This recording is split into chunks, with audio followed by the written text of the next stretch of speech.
Welcome to the Bean Apple Podcast. Belichick. I mean, I text him all the time. He just doesn't answer. Somehow got mono. God knows who he was making out with. Somebody had given me 2 tickets to a Jet game, and I had to run into a store. Came out, they broke my window, and they left 4 more tickets. Fans, what's going on? Running solo today. We're doing a Jets rookie grade breakdown. Season's over. It's time to look back, see how Joe Douglas did on his initial season as the GM. So start out at the top. Mckay Beckton, left tackle. Overall, very good year, rated extremely high for rookies across the board, but especially as an offensive lineman. He only fell behind Tristan Wirfs for PFF grades for the entire year. Wirfs was in an 82 PFF grade, and Mckay Beckton came in at a 74.5. So significant difference between the two, but still graded out very well. I didn't like that he gave up 7 sacks this year. Wasn't great. Didn't start all the games either, which is kind of not what you're looking for from a left tackle that needs to be protected the blind side. But when he was in, effective, very effective. And the one game in particular against the Raiders had 125 yards rushing that he created behind him, which is impressive. And it's something you want to see going forward, especially with an upgrade at running back this year, which is what I'm expecting. And we'll talk about in future episodes when we get into the breakdown of the drafts and free agency. So overall, Mckay Beckton, I give it an A. I wanted CeeDee Lamb. I'm still sticking with I wanted CeeDee Lamb. I think he's going to be awesome. Absolutely awesome. He had a great year, even with Andy Dalton under center for most of it. Still had an amazing year. He's going to be lights out, but I'm not upset with this pick at all.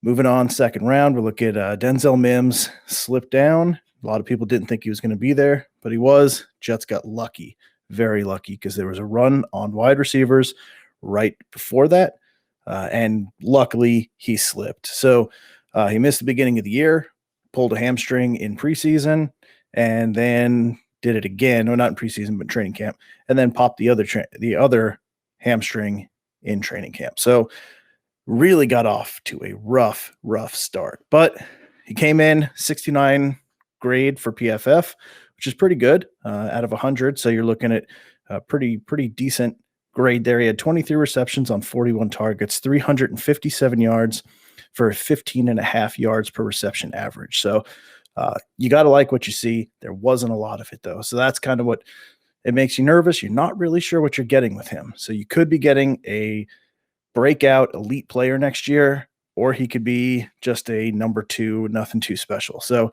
I'm excited to see some amazing plays, amazing catches, but other games where he just disappeared completely. So we're going to see. I'm holding out hope. I'm giving it a B- for his rookie year because he missed a lot of time and the inconsistency, but there is a lot there to like, and I'm very optimistic on him. It's not going to get much better from here, though. Ashton Davis. I gave him a B, giving you the grade ahead of time, but he played 10 games before he got hurt. He started 6. He gave up 17 catches on 24 targets. That's not that great. He ended up right around, he had a 53 PFF grade, so right in the middle of the pack. The thing with him is he's raw, right? We all know he's a very raw player, and we knew there was going to be a learning curve with him. So he has potential. We saw some flashes, just like with Denzel Mims. We saw some flashes from him. The question is, can he put the whole thing together? Can he come together and be an entire package? That's what you want to see. So we'll see if he can develop into something. The jury's out. And obviously his grade at a 53 says right now he's kind of right in the middle of the road. So he can go either way. Going on from there, Jabari Zanega. This was an interesting pick. A lot of potential in this one. He looked good in flashes in college. He didn't do anything really this year. So he missed 8 games. He recorded 5 tackles, and he had a 33 PFF. Terrible grade, right?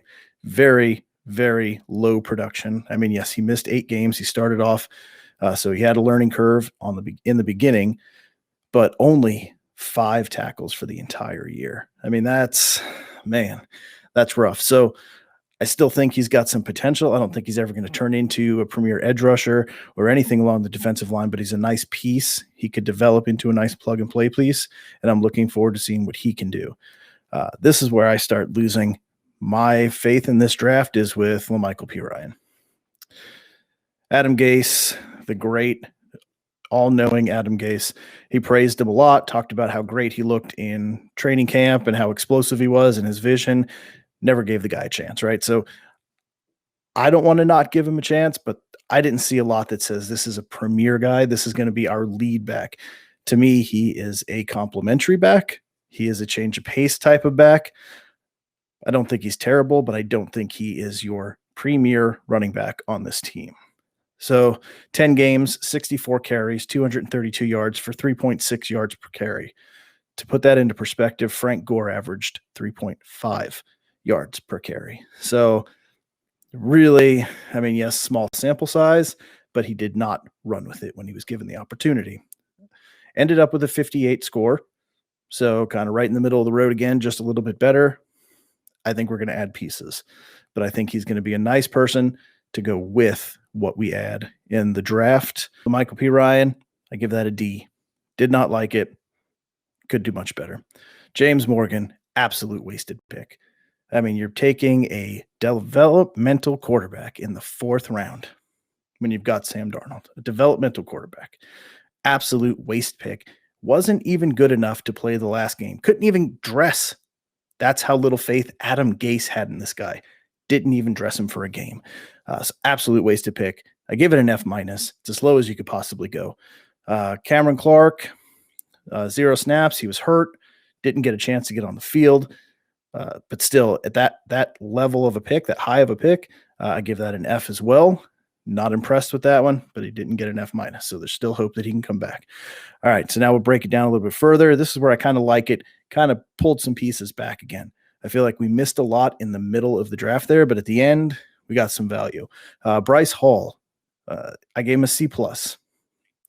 He played 8 games. He was forced into the starting lineup because our cornerback depth was just terrible this year. So he had to go in right as a rookie, which is not what you want to see from this level of a pick.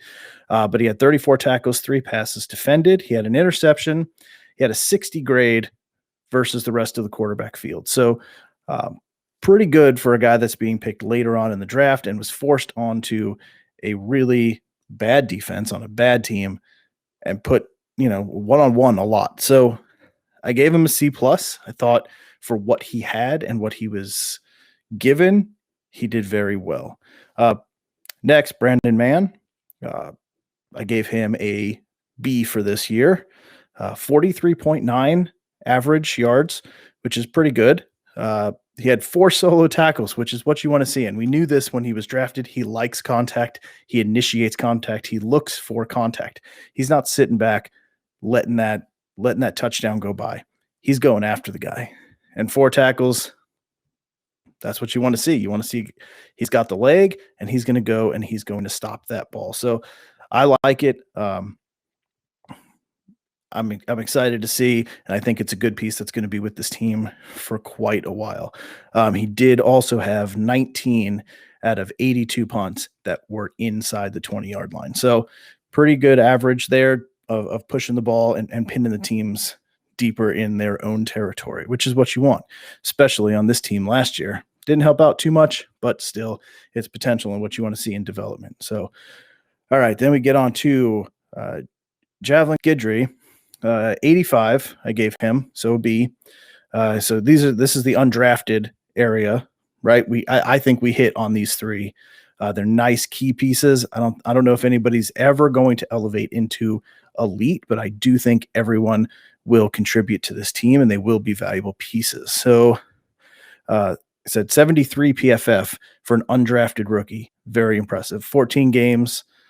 He had 4 forced fumbles, which is awesome. I mean, what more can you ask for? That's the kind of productivity you want to see from an undrafted guy, and there's upside development there. Bryce Huff, same thing, gave him a B. Even though he had a 58.5 PFF, which kind of puts him in a lot of the ranges of our other drafted guys. But the fact that he's undrafted and was able to be a slightly above average player, tells me something. So he did have 2 sacks throughout this rookie season, which is good. He was able to get some pressure. He was able to do something. We'll see what that develops into. I think it could be something. And finally, Lamar Jackson.